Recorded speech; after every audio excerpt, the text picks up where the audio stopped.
जो resistant problems होते हैं जैसे ओवरवेट होना, जैसे स्मोकर होना या एडिक्ट होना या गैम्बलिंग में होना, इस पे अगर कोई आपके साथ लेक्चरबाजी करता है और बात करता है कि आप छोड़ दें ये, तो जो रेजिस्टेंट प्रॉब्लम्स हैं उसमें ऐसा नहीं होता। लेकिन चूंकि लोगों के पास एक मुंह होता है, at least everybody possesses a mouth and everybody takes it wherever he goes.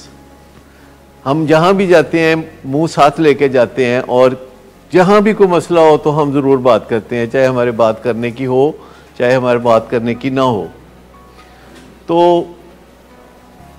Resistant जो प्रॉब्लम है और कॉम्प्लिकेटेड जो प्रॉब्लम्स है, जैसे कि एडिक्शन है, जैसे कि डायबिटीज़ है, जैसे कि बाइपोलर डिसऑर्डर है या कार्डियोवास्कुलर डिसऑर्डर्स हैं या और इस तरह की प्राइमरी क्रॉनिक बीमारियां हैं जो रेजिस्टेंट प्रॉब्लम्स हैं।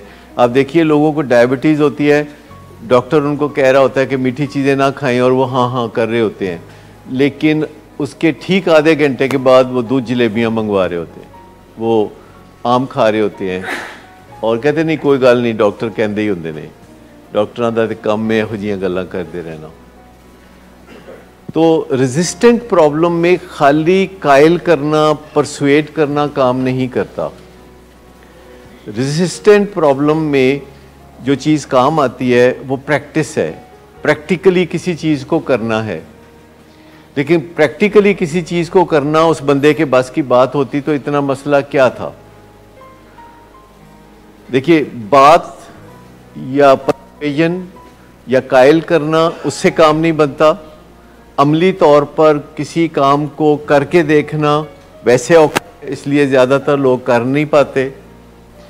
लेकिन इन दोनों के इन बिटवीन क्या है, यानी किसी को बातचीत के ज़रिए बदलने की कोशिश करना या किसी को अमली तौर पर प्रैक्टिस करवा देना कि वो करके देख ले। जैसे कि अगर किसी बंदे को हवाई सफ़र से डर लगता है और आप उसको लेक्चर दें कि हवाई सफ़र बहुत महफूज होता है, तो वो कहते हैं नहीं मुझे डर लगता है, मैं नहीं जा सकता। अब माहिरीन कहते हैं कि एयर ट्रैवल का जो खौफ है वो ख़त्म होगा जब कोई बंदा एयर ट्रैवल करेगा। और इसी तरह और बहुत सारी चीज़ों का जो खौफ है, वो जैसे स्टेज पे बात करने का कई लोगों को खौफ होता है और उन्हें लगता है कि ये कोई बहुत ख़तरनाक काम है और उन्हें कोई कहे कि स्टेज पे बात करो तो वो इस पर आसानी से आमादा नहीं होते। तो मुझे ये बताइए कि किसी को समझाना बुझाना अगर काम नहीं करता और अमली तौर पर वो प्रैक्टिकली वो काम करने के लिए बंदा आमादा नहीं है, यानी जैसे नशा छोड़ना अमली तौर पर वो आमादा नहीं है, तो ये जो बातें हैं कि खाली समझाना बुझाना और दूसरी बात यह है कि अमली तौर पर वो काम कर गुजरना, इसके इन बिटवीन क्या है देखना, किसी को करते हुए देखना, ये एक इन बिटवीन बहुत बड़ा काम है।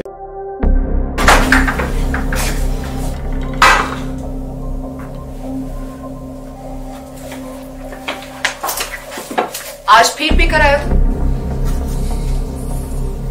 मेरा नहीं तो इन बच्चों का ही ख्याल कर लो। बंद करो तुम अपनी बकवास। लेकिन तुम अपनी घटिया हरकतों से बाज मत आना। तुम हो ही घटिया इंसान। तुम होती कौन हो मुझे रोकने वाली? तुम्हारे बाप के बाल की पीता हूं क्या? शराब नोशी की वजह किरदार की खराबी नहीं, मूड की खराबी है। शराब नोशी कभी भी नशे की बीमारी में बदल सकती है। नशे की बीमारी हर स्टेज पर काबिले इलाज है। मदद हासिल कीजिए, क्योंकि वो ऐसा नहीं करेगा। विलिंग वेज से मदद हासिल कीजिए, कहीं से भी मदद हासिल कीजिए, लेकिन फौरी मदद हासिल कीजिए। जिस मुआवजे के इंतजार में आपने बहुत देर कर दी, अब वो दस्तक दे रहा है। मदद हासिल कीजिए, मदद हासिल कीजिए, मदद हासिल कीजिए।